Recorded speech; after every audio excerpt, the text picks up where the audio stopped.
Sweet Jesus. Oh, no, not the dog. Not the dog. Oh my God. How is it alive? How does it breathe? It's walking somehow. What? I hope people in the comments are just as appalled as me. How dare you make him lose weight? What's wrong with being fat? Go to hell. Oh, okay, so the comment section is just full of unreasonable people who want to see a dog die.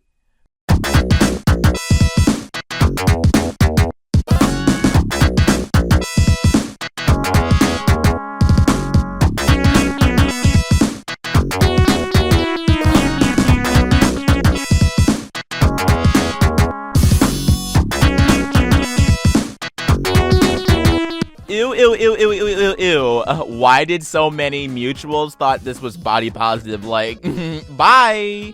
Uh-oh, who pissed off the whale today? Let's take a look. Hi, I just ran an entire mile in 9 minutes and 26 seconds. I used to weigh 363 pounds, and now I'm running a mile under 10 minutes.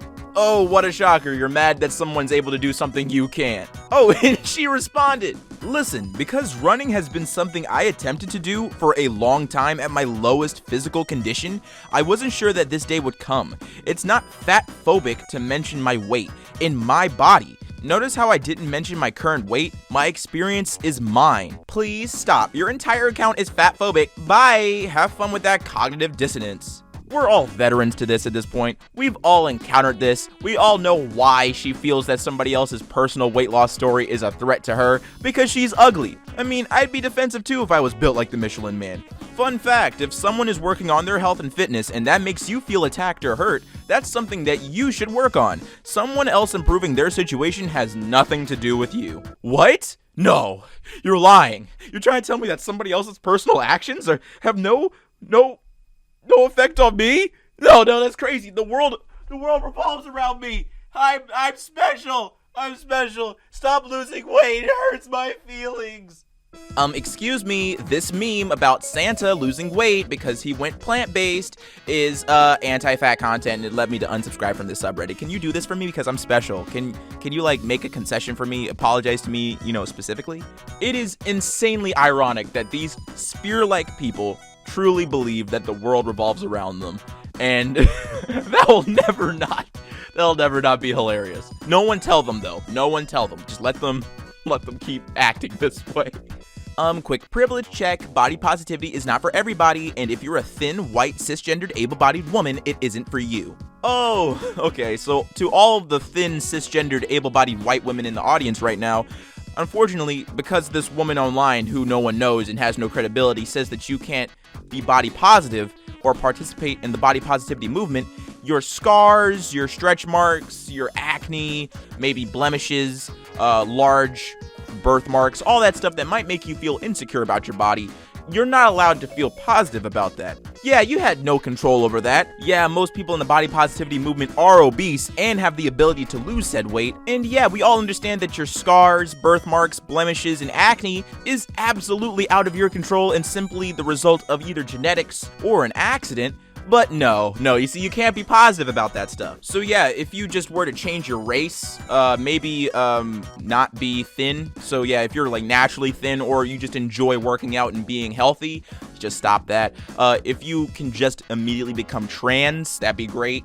That'd be awesome. I don't make the rules. I just listen to racist bitches online. Sorry, but when I see before and after weight loss images, I just think that person failed to handle the hardships of being fat in a fatphobic world, and that's it. Could you imagine deluding yourself to such an extent that you have believed the lie that you've told yourself that you are strong for not losing weight in a fat-phobic world? No, it's not strong to eat an entire pack of Oreos in less than 30 minutes. That's sad. That's depression.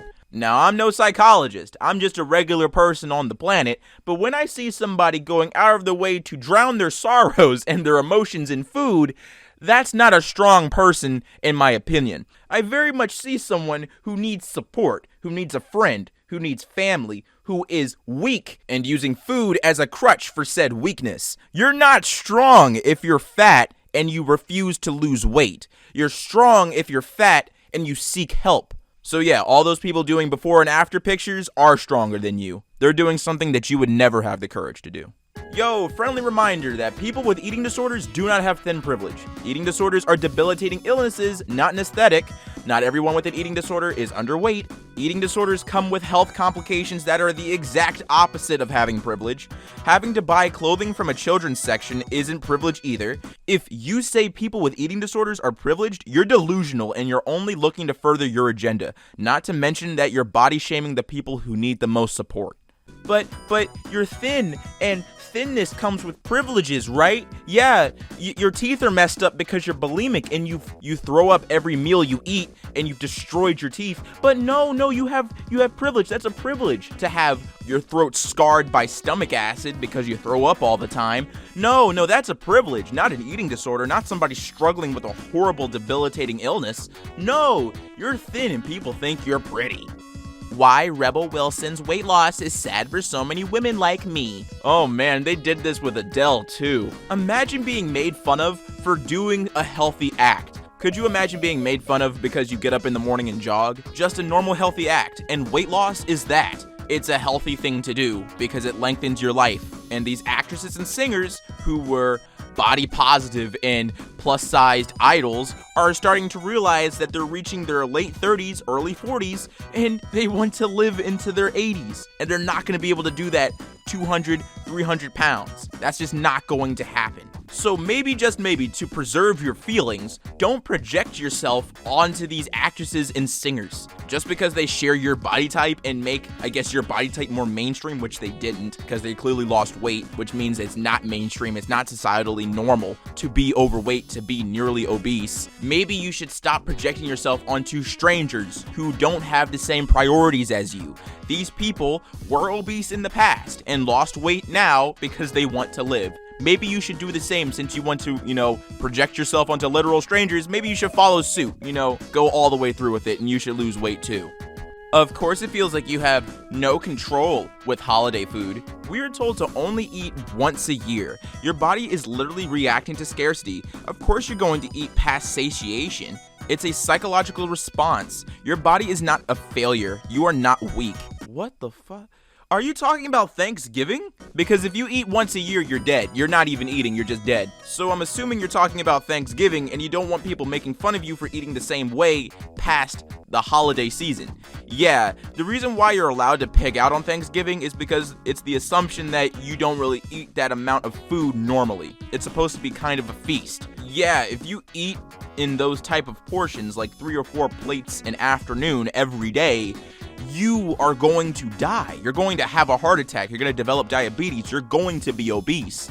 That is not normal. It's normal during the holiday season because it's a special time. You're supposed to celebrate. No one's going to make fun of you on Thanksgiving for eating a lot of food. But yeah, someone's going to bring up something if you eat 3 or 4 plates of turkey every night, every day. Yeah, your doctor is going to be concerned, and you should be too.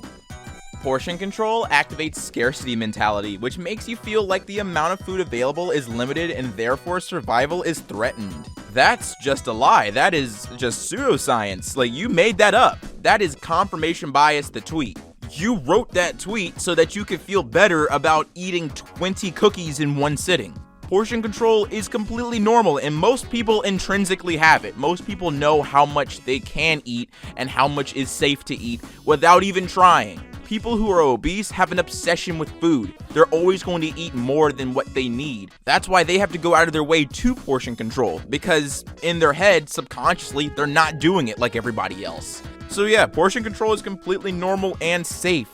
You don't like the idea of portion control because God forbid somebody gives you a tool to lose weight. You don't want to lose weight, you just want to be a victim. It is not natural to count calories, calculate macros, or obsessively exercise. How do you think our ancestors managed their health? They listened to their bodies. And yet somehow when they listened to their bodies, they weren't obese. You want to know who was obese in the past? Wealthy people who had the means to buy extra food and eat past what they needed to. In the past, our ancestors only could eat what they could catch, grow, or trade for. And being obese in the past would be detrimental because you couldn't do any of those things weighing 300, 400, 500 pounds. You could be comfortably obese if you were wealthy because you're getting your food through other people because you're paying them. You don't have to do any work by yourself, so you can just consume. Interestingly enough, obesity now affects the poor more than it does the rich.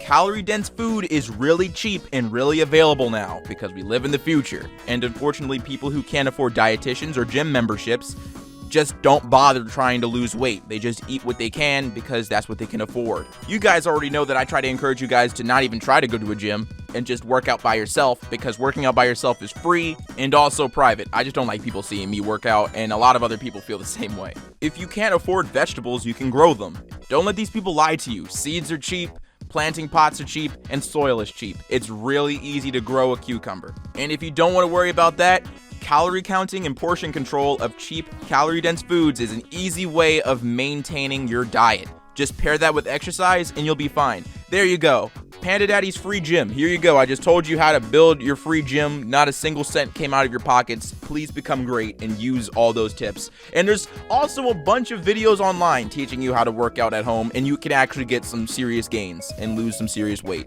All of it for free. Look guys, look at this fake book I drew online to get attention and victimhood points. Things I want to visit the doctor about, but won't because fat shaming and weight stigma. Yeah, you and every whale-like motherfucker who acts like this are going to die eventually. That's just what's going to happen. You need to see a doctor. They're not going to attack you with your weight. They are going to weigh you and then give you some options to lose it so that you can extend your life. That's what doctors are for, you fucking potato. Today at my gynecologist appointment, I initially declined to be weighed on my way to the exam room. The nurse told me that the insurance often refuses to pay unless the weight is recorded. So I allow myself to be weighed, and the nurse was fine with me facing away from the display on the scale, but I'd never heard of insurance refusing to pay without recorded weight. That's appalling. No, because weight correlates heavily with a lot of other disorders that risk your life and come at direct expense to the insurance company. So they want to know how expensive you're about to be to them, and also how much they have to charge their other members to subsidize your expensive treatment. You heard right, everybody. Fat people make insurance more expensive because their treatments need to be subsidized by everybody else paying into the system. So in reality, your insurance company is not only trying to gauge how much they're going to spend on you, but how much they're going to charge us to subsidize your self-imposed stupid treatment. It's just a diet. Yeah, it actually is a lifestyle change and weight loss. That's all it is. All of this stuff is bull. That is straight you're lying. You're not telling the truth. You're coping for being ugly and degenerate by tearing down others. That's why. You come up with all of these lies so that you don't have to diet. You're literally just mad that other people are doing something that you refuse to do. You know you could probably solve all of your problems, nearly all of them, by just biting the bullet, I guess, and starting a diet. It's really not crazy, I swear. You're not gonna catch fire. You're not gonna melt. You're just going to lose weight, and I don't know what's more terrifying for you, to be honest.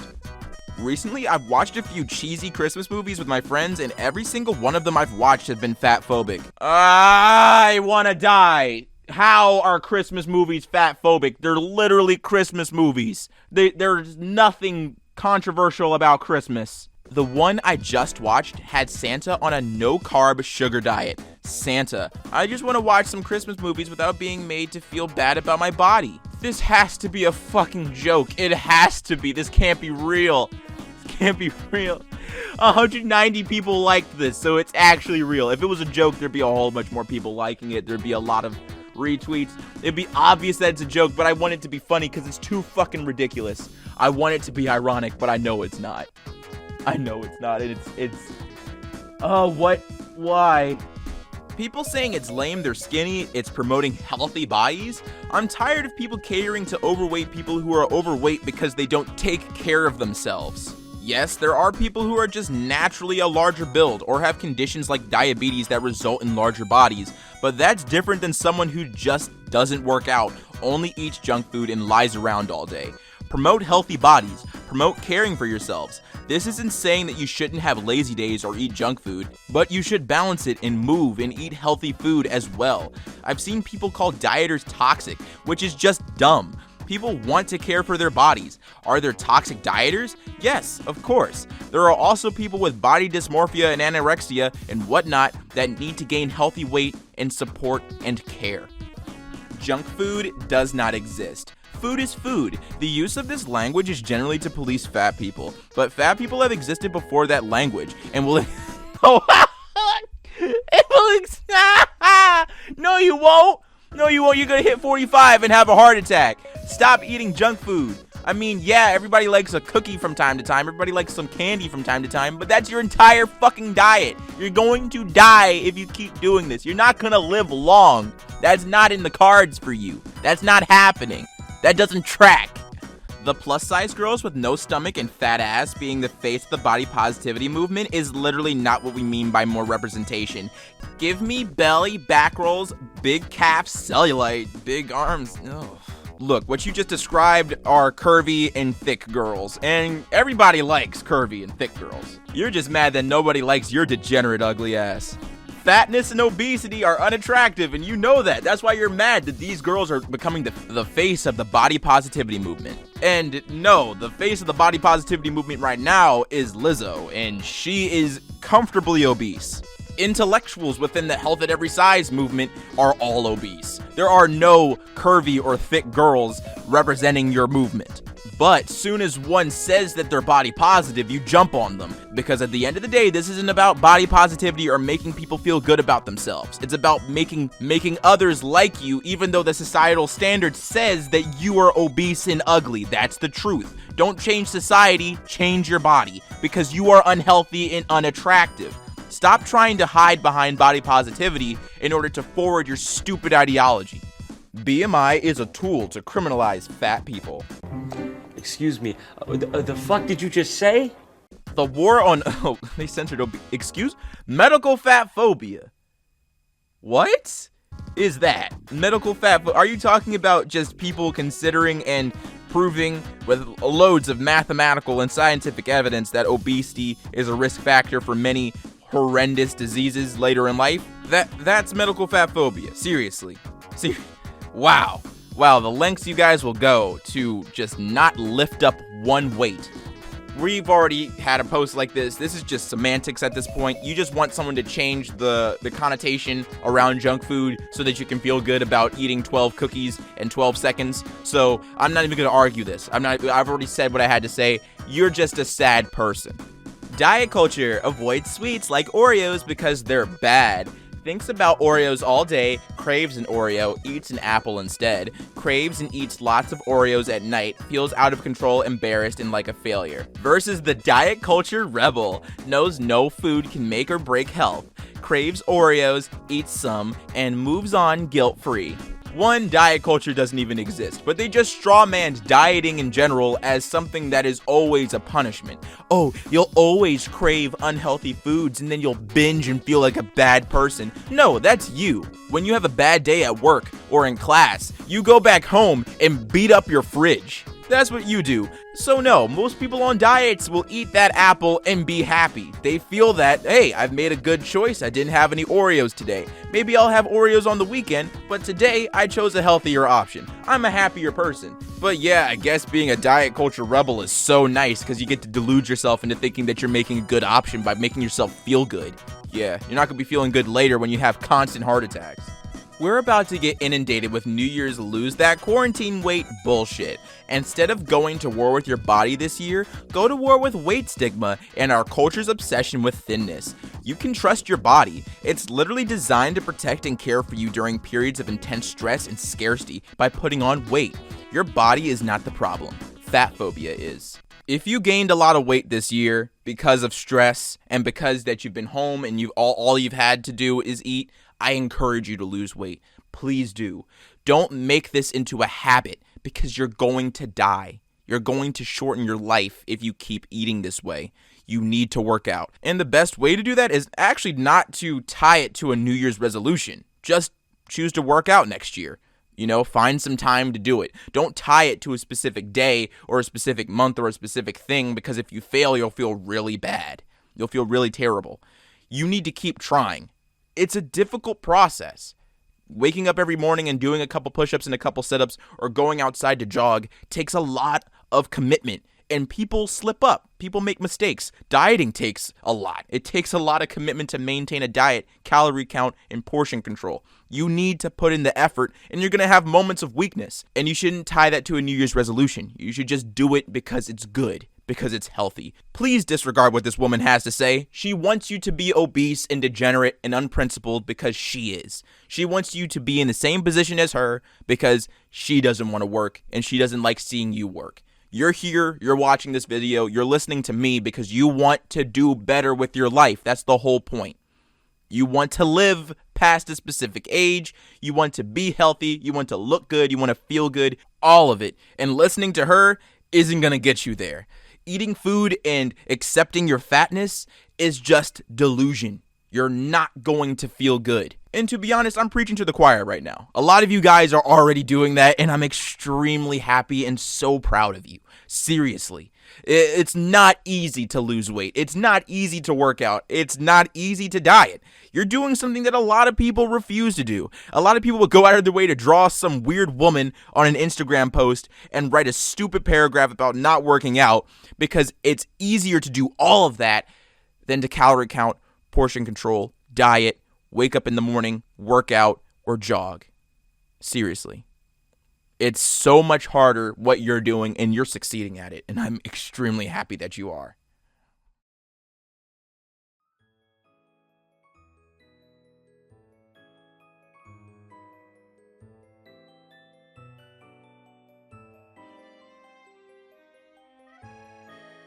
What's up, everyone? I hope you enjoyed the last video of 2020, and yeah, it's been a trip from start to finish, from January to December, and it wasn't nice. I'm not even going to sugarcoat it. This year is going to be infamous for all of the wrong reasons, and what can you do about it at this point? What's done is done. What the past is the past, and I'm glad that me and you have both been able to get through it. This year has not been easy for a lot, and I hope that my content has somehow, alleviated that for you. It's been a really nice, balm or something to make the life and every single day not as difficult. And if I have, succeeded at that, it's been my pleasure. That's what I'm here for. I'm here to entertain, and I get a lot of messages from you guys saying that I really, make you happy. And that's the point. I just want to make you guys laugh. I just want you to think that you have someone to listen to when you are down or you're doing something boring and you want someone to fucking rant about, I don't know, all sorts of things. And I'm here for that. That's my job. And I'm really happy that I was able to benefit so many lives just through a camera and a computer screen and a microphone. So yeah, this year has been difficult, but there's a whole lot of positive that came out of this year as well. 200,000 new subscribers this year. So many of you guys have joined and chose to stick around, and I'm happy that you chose to join the community, join the Discord, follow me on Instagram, Twitter, all that stuff, just so we could talk and maintain the zesty community, and I'm glad that you're here. So many of you guys have succeeded in your weight loss journeys this year. That's insane. I get so many messages from people saying that they've lost 20, 30, 40 pounds in 2 or 3 months, and because of my Fatlogic videos, and that's crazy, right? I'm just happy that I was able to change your life that way with just words, and I'm extremely proud of you, and I'm proud of those who are still working on their weight loss journey and still trying to, better themselves. That's the whole point. The whole point is to just, start and make a difference. So yeah, this is the last video of 2020, and I just wanted to make a quick video at the end, a quick goodbye like I usually do. And I can't wait for 2021, to be honest. I know that it might not be as amazing, it might not be spectacular, but anything is better than this year, to be honest. So yeah, I'll catch you guys in 2021, and as always, stay zesty.